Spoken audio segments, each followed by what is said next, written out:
Hello student, जैसा कि हमने प्रीवियस क्लासों में आपको सामान्य ज्ञान जनरल नॉलेज के सारे सिलेबस को बतलाया था।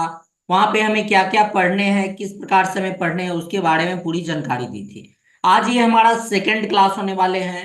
इस सेकंड क्लास में जैसा कि हमने प्रीवियस क्लासों में आपको बताया था कि मैं जो जनरल नॉलेज की जो क्लास है, सामान्य ज्ञान की जो क्लास है, उसे मैं हिस्ट्री, इतिहास से स्टार्ट करने वाला हूँ। तो आज की क्लास में मैं वहीं से अब इस क्लास को स्टार्ट कर रहा हूँ। आज से मैं सिलेबस को कवर करना स्टार्ट कर रहा हूँ। तो आपको सबसे पहले मैं बता दूं कि या तो आप जो हैं वो जनरल नॉलेज में आप एसएससी के लिए तैयारी कर रहे हो, एसएससी की तैयारी आप कर रहे हो, या जाकर फिर आप रेलवे की तैयारी कर रहे हो, या यूपीएससी लेवल की आप तैयारी कर रहे हो। यूपीएससी लेवल की तैयारी कर रहे हो या बीपीएससी की तैयारी कर रहे हो या किसी स्टेट लेवल के एग्जाम की आप तैयारी कर रहे हो, तो सभी के लिए आपके लिए इंपॉर्टेंट हो जाता है। क्या इंपॉर्टेंट होता है? तो वो आपका सामान्य ज्ञान जनरल नॉलेज जो है वो इंपॉर्टेंट हो जाता है। तो आपको सबसे पहले क्या करना है, हमारे साथ जुड़े रहने के लिए आप अगर हमारे फेसबुक पेज पे इस वीडियो को देख रहे हैं तो क्या करना है, पाठशाला ई आर मनी पूजा को आपको क्या करना है, फॉलो कर लेना है। और अगर हमारे यूट्यूब चैनल पे अगर हमारे इस वीडियो को देख रहे हैं तो हमारे पाठशाला ई आर मनी पूजा को सब्सक्राइब कर लेना है। समझ गए यहां तक? अब चलिए इधर उधर की बातें ना करते हुए सीधा अपने क्लास पे आगे फोकस करते हैं। तो आप देख रहे हैं कि यहाँ पर जो है हमारा क्लास वो सामान्य ज्ञान जनरल नॉलेज से स्टार्ट हो रहा है। यहाँ पर मैं जो हूँ वो कवर करने वाला हूँ सबसे पहले भारत का इतिहास। भारत के इतिहास के बारे में जानूंगा। तो भारत का इतिहास क्या है, देखिए इसको हम यहाँ पर थोड़ा समझते हैं। इसको राइटिंग पेन की मदद से मैं आपको बतलाने वाला। इस प्रकार से आप देख रहे हैं कि ये हमारा जो है वो इस प्रकार से तैयार हो। ये हमारा east, east, west, north, south, ये मान लो हमारा पूर्व है और ये हमारा पश्चिम है। चलिए इसे मैं साइड करता हूं। और सबसे पहले मैं आपको बताता हूं कि उत्तर में, है ना, यहां पर क्या दिखाया गया है कि उत्तर में हिमालय से लेकर दक्षिण में समुद्र तक फैला ये उपमहाद्वीप भारतवर्ष के नाम से जाना जाता है। मीन्स ये जो एरिया आप देख रहे हैं उत्तर से लेकर दक्षिण तक, उत्तर में क्या है, यहां पर उत्तर में क्या है, तो यहां पर क्या है, यहाँ हिमालय है। हिमालय, जैसे आप ऊपर की ओर देखिएगा, आप भारत के नक्शे को, ऊपर हिमालय है और नीचे क्या है, नीचे समुद्र है। नीचे क्या है स्टूडेंट, समुद्र है। तो हिमालय से लेकर समुद्र तक ये जो फैला पूरा जो हमारा उपमहाद्वीप है वो क्या है, वो हमारा किसके नाम से जाना जाता है, तो वो हमारा भारतवर्ष के नाम से जाना जाता है। किसके नाम से जाना जाता है, भारतवर्ष के नाम से जाना। अब आपको हम यहां पर एक इंपॉर्टेंट चीज बतला रहे हैं कि महाकाव्य और पुराण में, महाकाव्य और पुराण में भारत को किस नाम से जाना गया है। तो भारत को भारतवर्ष और भरत के देश के नाम से जाना गया है। किस नाम से जाना गया है, भारतवर्ष या भारत का देश। और यहाँ के जो निवासी हैं, यहाँ के जो निवासी हैं उन्हें हम क्या कहते हैं, उन्हें हम बोलते हैं भारतीय। उन्हें क्या बोलते हैं, भारतीय या भरत की संतान। यहां तक आप समझ रहे होंगे। सबसे पहले आपको एकदम प्रेशर नहीं देना है, इजी से समझना है। कैसे समझना है आइए उस पर एक बार फिर से मैं फोकस करता हूं। उत्तर में हिमालय से लेकर दक्षिण में समुद्र तक फैला उपमहाद्वीप को क्या कहते हैं, भारतवर्ष कहते हैं। महाकाव्य या पुराणों में भारत का क्या नाम है, भारतवर्ष। इसे क्या कहते हैं, भरत का देश।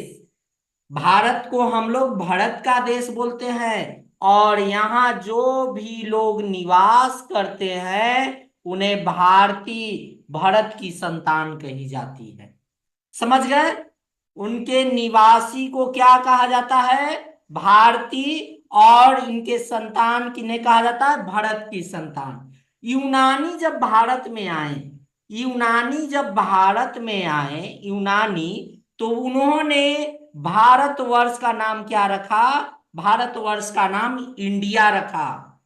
यूनानी जब भारत आए, कभी ये क्वेश्चन आपसे पूछा जा सकता है कि यूनानी जब भारत में प्रवेश किए तो उन्होंने भारत का नाम क्या रखा? तो उन्होंने इंडिया नाम रखा। लेकिन जब मुस्लिम आते हैं, मुस्लिम मध्यकालीन भारत में जब मुस्लिम का प्रवेश होता है तो उन्होंने इंडिया, भारत का नाम हिंद या हिंदुस्तान रख दिया।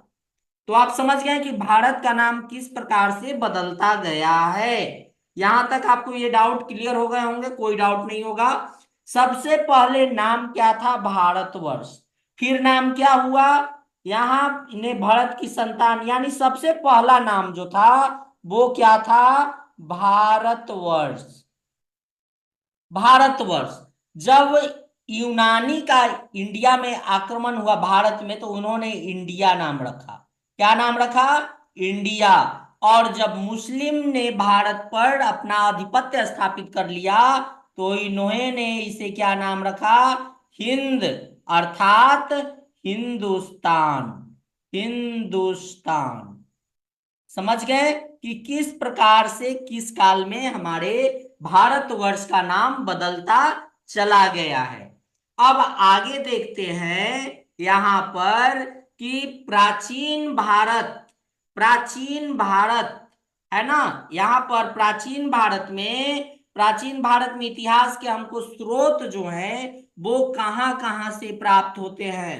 भारत का जो स्रोत है वो हमें कहां कहां से मिलता है।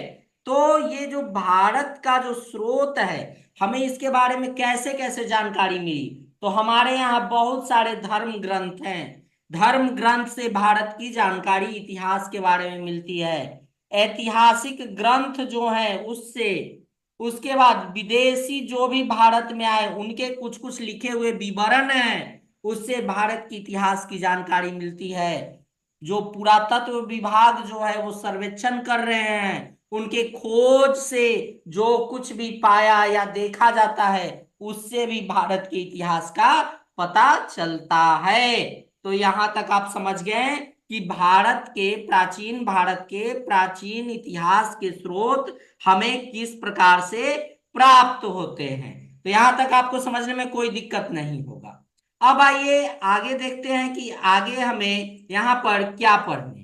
तो सबसे पहले यहाँ पर एग्जाम में जो है आपसे वेद के बारे में पूछा जाएगा कि वेद के बारे में क्या जानते हैं। इससे क्वेश्चन आते रहते हैं। तो यहाँ पर हम आपको बतला दें कि भारत का सर्व प्राचीन धर्म ग्रंथ क्या है।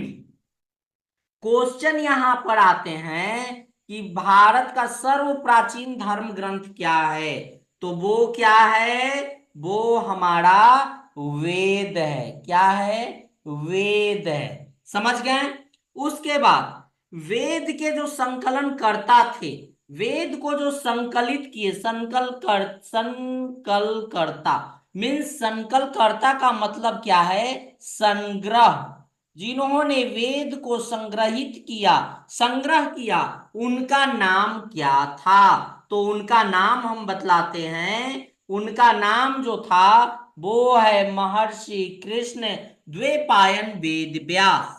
मतलब वेद के जो संकलन करता है उनका नाम है महर्षि कृष्ण द्वैपायन वेद व्यास।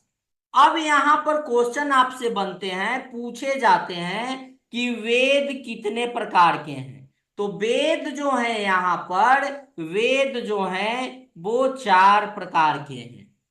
वेद कितने प्रकार के हैं? 4 प्रकार के हैं। कौन कौन से वेद हैं? तो प्रथम वेद जो है वो है ऋग्वेद। सेकंड जो है वो है यजुर्वेद।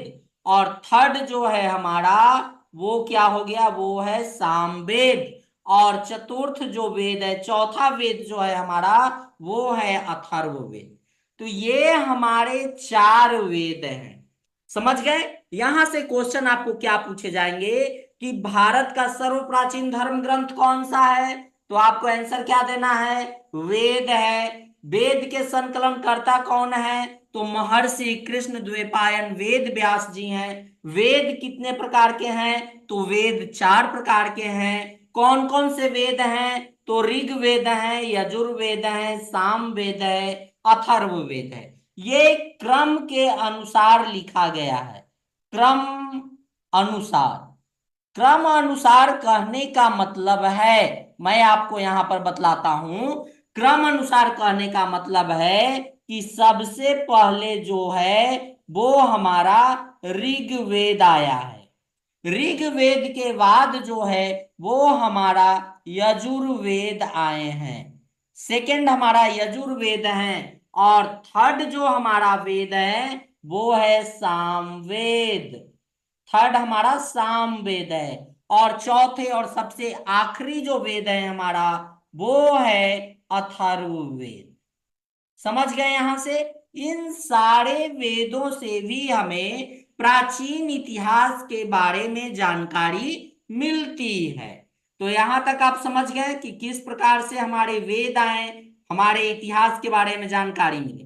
अब इन चारों वेदों में जो हमारे बात किए गए हैं यहाँ पर, ऋग्वेद, यजुर्वेद, अथर्ववेद, सामवेद, इन सब के बारे में यहाँ पर हम जानेंगे। आइए इसके बारे में विस्तार से हम यहाँ देखते हैं। तो सबसे पहले मैं आपको यहाँ पर ऋग्वेद के बारे में पढ़ाने वाला हूं। सबसे पहले जो है मैं आपको यहाँ फर्स्ट जो है वो ऋग्वेद के बारे में पढ़ाने वाले हैं। तो ऋचाओं के क्रमबद्ध संग्रह, है ना, ऋचाओं के क्रमबद्ध ज्ञान के संग्रह ऋग्वेद में क्या है, तो ऋग्वेद में ऋचाओं का संग्रह किया गया है।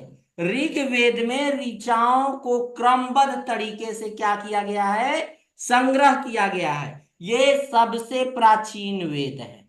जैसा मैंने आपको बताया कि चार वेद जो हैं उसमें सबसे पहले ऋग्वेद आए, फिर क्या आए, फिर यजुर्वेद आए, फिर क्या आए हैं, सामवेद आए हैं, और सबसे अंतिम में जो है वो अथर्ववेद आए हैं। अब देखिए ऋग्वेद में क्या क्या है। तो ऋग्वेद में जो है 10 मंडल है। ऋग्वेद में क्वेश्चन पूछे जाते हैं कि कितने मंडल हैं, तो 10 मंडल है। सूक्त कितने हैं, तो 1028, 1028 इतना सूक्त है। और 10,462 इसमें ऋचाएं हैं। पूछा जाता है क्वेश्चन एसएससी रेलवे के एग्जामों में कि ऋग्वेद में कितने मंडल हैं, तो कितने मंडल हो गए, 10 मंडल हो गए। कितने सूक्त हैं, तो 1028 सूक्त हैं। कितने ऋचाएं हैं, तो 10,462 क्या है, ऋचाएं हैं। समझ गए यहां पर।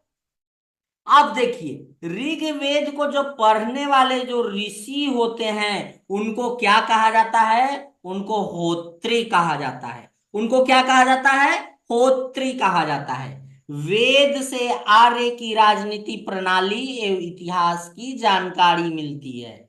इस वेद से हमको आर्य के राजनीतिक प्रणाली, आर्य लोग जो रहते थे उनके राजनीतिक प्रणाली के बारे में जानकारी मिलती है। और इतिहास के बारे में भी इससे जानने को हमें मिलता है। ऋग्वेद की रचना जो है किनके द्वारा किया गया, तो ऋग्वेद की रचना विश्वामित्र जी के द्वारा किया गया है। ऋग्वेद की रचना विश्वामित्र जी के द्वारा किया गया है। अब देखिए यहां पर जैसे मैंने आपको 10 मंडल के बारे में पढ़ाया था, तो कुछ कुछ इंपॉर्टेंट जो मंडल है उनके बारे में मैं यहां पर लिखा हूं। इससे भी क्वेश्चन आते हैं कि तीसरे मंडल में किनके बारे में चर्चा किया गया है, तो तीसरे मंडल में सूर्य देवता सावित्री को समर्पित गायत्री मंत्र की चर्चा की गई है। क्वेश्चन पूछा जाता है कि गायत्री मंत्र किस मंडल में वर्णित है, तो वो तीसरे मंडल में है। 9वें मंडल में देवता सोम का वर्णन किया गया है। वहीं पे आठवां मंडल जो है वो हस्तलिखित मीन्स हाथ से लिखित, हाथ से लिखित ऋचाओं, है ना। हाथ से लिखित जो ऋचाओं है उनको क्या कहा जाता है, उनको खिल कहा जाता है। पूछा जाता है क्वेश्चन कि आठवें मंडल में हस्तलिखित जो ऋचाएं हैं उनको क्या कहा जाता है, तो उन्हें क्या बोलेंगे, उन्हें खिल कहा जाता है। दसवां मंडल जो है चतुर्वर्षीय समाज का उल्लेख किया गया है। चतुर्वर्णीय समाज का उल्लेख या पुरुष सूक्त का वर्णन आपको 10वें मंडल में मिल जाएंगे। तो ये ऋग्वेद के लिए कुछ इंपॉर्टेंट यहाँ पर पॉइंट्स हैं, तो इसको आप समझ गए, इससे क्वेश्चन आपको पूछे जाएंगे। अब देखिए यहां पर जो है आपको और कुछ इंपॉर्टेंट हम यहां पर सिखलाने वाले हैं। अब देखिए यहां पर जो है ऋग्वेद में चार वर्णों का वर्णन किया गया है। क्या क्या वर्णन किया गया है, तो सबसे पहले ऊपर में क्या हमारा होता है, मुख होता है। मुख के बाद हमारा सीना का जो भाग है उसे क्या कहते हैं, उसे भुजा कहते हैं। और भुजा के बाद जो हमारा होता है वो क्या है, जंघा है। और सबसे नीचे जो हमारे बॉडी का पार्ट है उसको क्या कहते हैं, उसको चरण कहते हैं। अब इसी के आधार पर चार वर्ण का वर्णन किया गया है कि मुख जो है उसे क्या कहा गया, उसे ब्राह्मण कहा गया। और भुजा जो है भुजा को क्षत्रिय बोला गया है, क्षत्रिय। ये भगवान के चार भुजाएं हैं, ये भगवान के चार भुजाओं का वर्णन इसमें किया गया है। जंघा जो है, जंघा वैश्य को संबोधित करता है। और सबसे नीचे चरण जो है वो शूद्र को संबोधित करता है। तो ये चार भुजा जो है भगवान के, इसके द्वारा ये चार वर्णन का यहाँ पर चार जो है वर्ण का उल्लेख किया गया है। तो इसे समझ गए। अब देखिए धर्म सूत्र चारों जातियों की स्थिति, व्यवसाय, दायित्व, कर्तव्य, विशेषाधिकार का विभेद करता है। मीन्स धर्म सूत्र एक जो बुक है, धर्म सूत्र जो है उसमें इन चारों जातियों के स्थिति, कार्य, दायित्व की वर्णन की गई है। समझ गए यहां से, ये तीनों पॉइंट एक दूसरे से संबंधित हैं। अब आगे देखते हैं कि वामनावतार का वर्णन भी किसमें किया गया है, तो ऋग्वेद में वामनावतार का वर्णन किया गया है। ऋग्वेद में ही इंद्र के लिए 250 और अग्नि देवता के लिए 200 ऋचाओं का रचना किया गया है। मीन्स ऋग्वेद में जो है इंद्र देव के लिए 250 और अग्नि अग्निदेव अग्निदेव के लिए 200 क्या ऋचाओं की रचना की गई है। तो यहां तक आपको अच्छे से सारे कुछ समझ में आ रहे होंगे। अब आइए देखते हैं आगे। हम आगे जो है हमारा यजुर्वेद, जैसा मैंने आपको बताया कि चार वेद है, तो ऋग्वेद से इंपॉर्टेंट जो भी पॉइंट बनते थे वो मैं आपको बतला दिया। अब जो सेकेंड वेद है हमारा, दूसरा वेद, वो क्या है, यजुर्वेद है। तो यजुर्वेद सस्वर पाठ के लिए मंत्र तथा बलि के समय अनुपालन के नियम का संकलन किया गया है। यजुर्वेद में क्या किया गया है कि मंत्र, बहुत सारे मंत्र, और जब बलि दिया जाता है तो बलि के समय क्या क्या अनुपालन करना है उसके लिए यहां पर नियम का संकलन किया गया है। वहीं पे आगे की पॉइंट में हम आपको बताते हैं कि यजुर्वेद के जो पाठ करते हैं उसके पाठकर्ता को अर्धवायु कहते हैं। यह जो है यजुर्वेद जो है यह एक ऐसा वेद है जो गद और पद दोनों में उपस्थित है। गद और पद दोनों में ये उपस्थित है। ये क्वेश्चन बहुत बार आते हैं कि ऐसा कौन सा वेद है जो गद और पद दोनों में उपस्थित है, तो वो क्या होगा, वो यजुर्वेद होगा। आगे जो है हमारा तीसरा वेद, तीसरा वेद क्या है, सामवेद। तो सामवेद को गाने वाले ऋचाओं का संकलन, इसमें गाने वाली गायक गाना, गायक, है ना, गाने वाली इसमें ऋचाओं का संकलन किया गया है। इसके जो पाठकर्ता होते हैं, इसके जो पढ़ते हैं, उसके पढ़ने वालों को क्या बोलते हैं? उदात्री बोलते हैं, उदात्री बोलते हैं। और सामवेद को ही जो है, सामवेद को भारतीय संगीत का जनक कहा जाता है। सामवेद को क्या कहा जाता है? भारतीय संगीत जो है उसका जनक कहा जाता है। मतलब यहीं से इसकी क्या हुई है? उत्पन्न हुई है। संगीत जो है, संगीत का जनक किसे कहा जाता है? तो सामवेद को कहा जाता है। यहां तक समझ गए? तीन वेद के बारे में मैंने यहां तक चर्चा कर लिया। अब देखिए, सबसे अंतिम वेद जो है वो हमारा क्या है? वो है हमारा अथर्ववेद। अथर्ववेद के बारे में जानते हैं। ये हमारा चौथे नंबर का वेद है। चौथा और सबसे आखिरी वेद हमारा क्या है? अथर्ववेद है। तो अथर्ववेद सबसे बाद में आया, इसीलिए इसे क्या कहा गया है? इसे नवीन वेद कहा गया है। नवीन वेद, इसे क्या कहा गया है? इसे नवीन वेद कहा गया है। समझ गए? उसके बाद इसके जो रचना जो है, इसकी जो रचनाकार थे, इसकी जो रचना किए हैं, वो है अथर्व ऋषि। अथर्ववेद की रचना अथर्व ऋषि के द्वारा किया गया है। अथर्ववेद में ही रोग निवारण, तंत्र मंत्र, जादू टोना, शाप, वशीकरण, आशीर्वाद, औषधि, विवाह, प्रेम आदि का वर्णन किया गया है। मीन्स जितने रोग के लिए, तंत्र मंत्र के लिए, जादू टोना, शाप, औषधि, विवाह, प्रेम सारी की वर्णना जो है वो अथर्ववेद में की गई है। अथर्ववेद जो है कन्या जन्म की क्या करती है? निंदा करती है। अथर्ववेद जो है कन्या जन्म की निंदा करती है। और अथर्ववेद जो है प्रजापति की दो पुत्रियां सभा और समिति कहती है।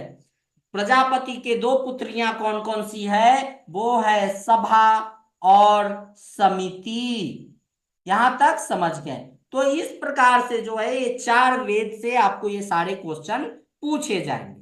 अब आगे देखते हैं कि वेद को समझने के लिए, जैसे ये चार वेद हैं, तो इस वेद को समझने के लिए जो है वेदांग की रचना की गई है। क्या की रचना की गई है? वेदांग की रचना की गई है। कितने वेदांग की रचना की गई है? तो 6 वेदांग की रचना की गई है। समझ गए? कौन कौन से वेदांग हैं? तो शिक्षा, ज्योतिष, कल्प, व्याकरण, निरुक्त तथा छंद। ये 6 वेदांग की रचना की गई है। शिक्षा, ज्योतिष, कल्प, व्याकरण, निरुक्त तथा छंद, ये 6 वेदांग की रचना जो है यहां पर वेद को समझने के लिए किया गया।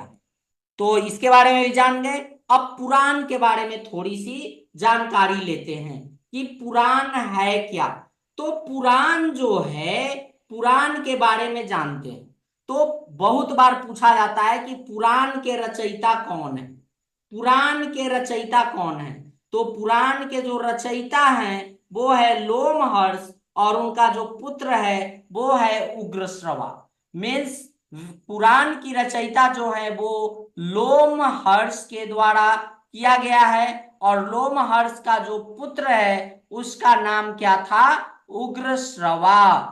उग्रश्रवा। मीन्स समझ गए आप कि पुराण के रचयिता कौन है, पुराण की रचना किन्होंने की है? तो पुराण की रचना लोमहर्ष और उनके पुत्र उग्रश्रवा ने किए हैं। पुराण कितने हैं? तो पुराण 18 हैं। समझ गए कि पुराण कितने प्रकार के हैं? तो पुराण जो है वो 18 पुराण है। कितने पुराण है? 18 पुराण है। मत्स्य पुराण के बारे में जानते हैं। तो मत्स्य पुराण जो है वो सबसे प्राचीन, सबसे पुराण और सबसे प्रामाणिक पुराण है। समझ गए? मत्स्य पुराण जो है, मत्स्य पुराण क्या है? सबसे प्राचीन है और सबसे प्रामाणिक। पुराण का लेखन जो है वो किस भाषा में किया गया है? सरल संस्कृत भाषा। समझ गए? वेद को पढ़ने की अनुमति नहीं थी। किसको अनुमति नहीं थी? सिर्फ वो सुन सकती थी। वेद को पढ़ने की अनुमति स्त्री और शूद्र, किसको नहीं थी जी?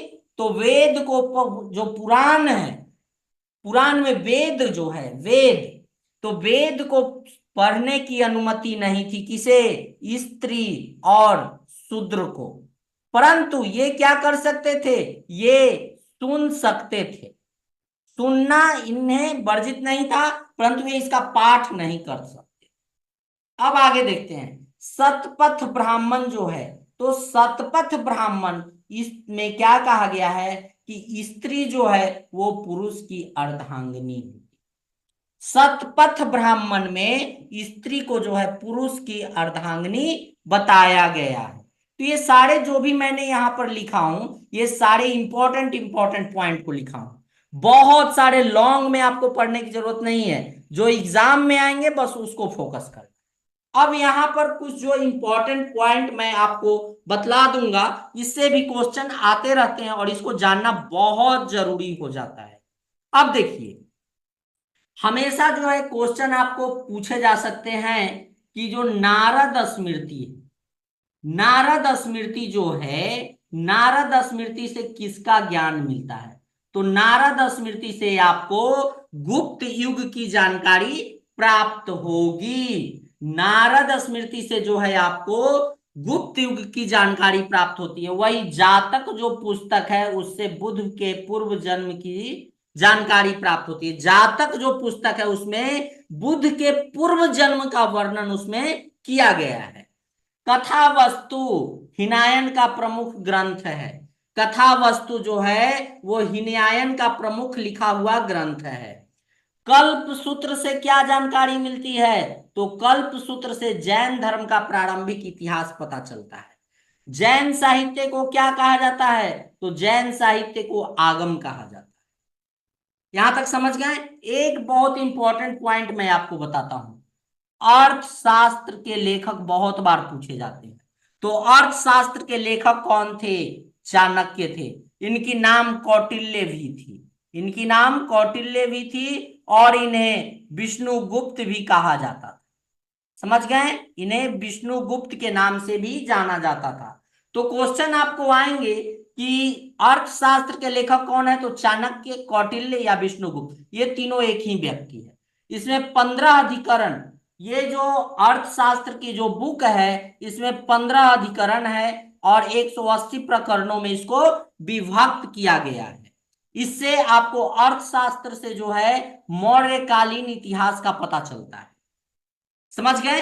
अर्थशास्त्र जो है बुक वो चंद्रगुप्त के द्वारा लिखा गया है। जैसा आपको पता है कि चंद्रगुप्त जो है वो सम्राट जो थे, है ना, जो यहाँ सम्राट थे उनका ये क्या थे, चाणक्य प्रधानमंत्री, प्रधानमंत्री मौर्य वंश, है ना, मौर्य वंश की जो है वो इन्हीं ने नींव रखने में बहुत सहायता की। तब जाकर जो है भारत में मौर्यकालीन इतिहास, मौर्यकालीन युग स्टार्ट हुआ। अब आगे देखते हैं राजतरंगिणी। राजतरंगिणी जो बुक है इसमें क्या लिखा गया है, तो इसमें कश्मीर के इतिहास को लिखा गया। और किसके द्वारा ये लिखा गया है, तो कलहन के द्वारा लिखा गया है। क्वेश्चन आपसे पूछा जाएगा कि राजतरंगिणी पुस्तक के लेखक कौन है, तो कलहन है। राजतरंगिणी पुस्तक में किसके बारे में चर्चा किया गया है, तो कश्मीर के इतिहास के बारे में चर्चा किया गया है। वहीं आगे हम देखते हैं चचनामा। चचनामा जो पुस्तक है वो अली अहमद के द्वारा लिखा गया। अरबों के सिंध विजय के इतिहास की जानकारी आपको चचनामा से मिल जाएगा। चचनामा पुस्तक में आपके अरबों के सिंध विजय के इतिहास की जानकारी आपको इससे प्राप्त हो जाएगी। तो आप इन सारे जो पॉइंट्स है इसकी आप नोट्स बनाते चलना है, ताकि आपको जब भी एग्जाम के समय रिवीजन करना हो आप इजी इसका रिवीजन कर पाए। अब देखिए आगे, संस्कृत की व्याकरण की एक पहली पुस्तक थी, प्रथम पुस्तक, उसका नाम क्या है, उसका नाम है अष्टाध्याय। संस्कृत भाषा व्याकरण की प्रथम पुस्तक का नाम क्या है, अष्टाध्याय, और इसके लेखक कौन है, पाणिनि है। इस बुक में भी जो है आपको मौर्य से पहले के इतिहास की जानकारी मिलेगी। जैसे अर्थशास्त्र जो है उसमें मौर्यकालीन युग की जानकारी मिलती है, परंतु अगर उसके पहले की जानकारी इतिहास की आपको चाहिए तो अष्टाध्याय बुक में आपको इसकी जानकारी मिल जाएगी। गार्गी संहिता जो बुक है वो कात्यायन के द्वारा लिखी गई बुक है, जो कि ज्योतिषी ग्रंथ है। गार्गी संहिता जो है वो एक ज्योतिषी ग्रंथ है। विष्णु पुराण से मौर्य वंश की आपको जानकारी मिलेगी। मत्स्य पुराण से आपको आंध्र सातवाहन वंश की जानकारी मिलेगी। और वायु पुराण से जो है आपको गुप्त वंश की जानकारी मिल जाएगी। तो ये जो है यहाँ पर ये 4 पॉइंट आपको यहाँ पर ये 3 जरूर याद रखना है कि विष्णु पुराण से मौर्य वंश की जानकारी मिलती है, मत्स्य पुराण से आंध्र सातवाहन वंश की जानकारी मिलती है, और वायु पुराण से जो है गुप्त वंश की जानकारी प्राप्त होती है। तो यहां तक ये पॉइंट रहे। अब देखिए, अब मेरा गला भी सूखने लगा है, इसी के लिए जो है यहां पर आपके लिए आ गया, क्या आ गया, thanks for watching. Thanks for watching इसलिए है कि अगर आप यहां तक हमारे वीडियो को देखे होंगे तो आपको बहुत कुछ सीखने को मिला होगा। और अगर यहां पर नहीं भी देखे हैं तो आप एक बार सारे हमारे वीडियो को देखिए। आपका जो है वो जनरल नॉलेज जो है, जीके का पोर्शन जो है वो काफी इजी और काफी इंटरेस्टिंग ढंग से पढ़ाया गया है। तो चलिए आज की क्लास को मैं यहीं पे समाप्त करता हूं। मिलते हैं नेक्स्ट क्लास में। तब तक आप हमारे साथ जुड़े रहिए, बने रहिए। नेक्स्ट क्लास में इससे आगे के इतिहास के बारे में मैं पढ़ाने वाला हूं। तो चलिए मिलते हैं नेक्स्ट क्लास में। अपना ध्यान रखिए। Take care.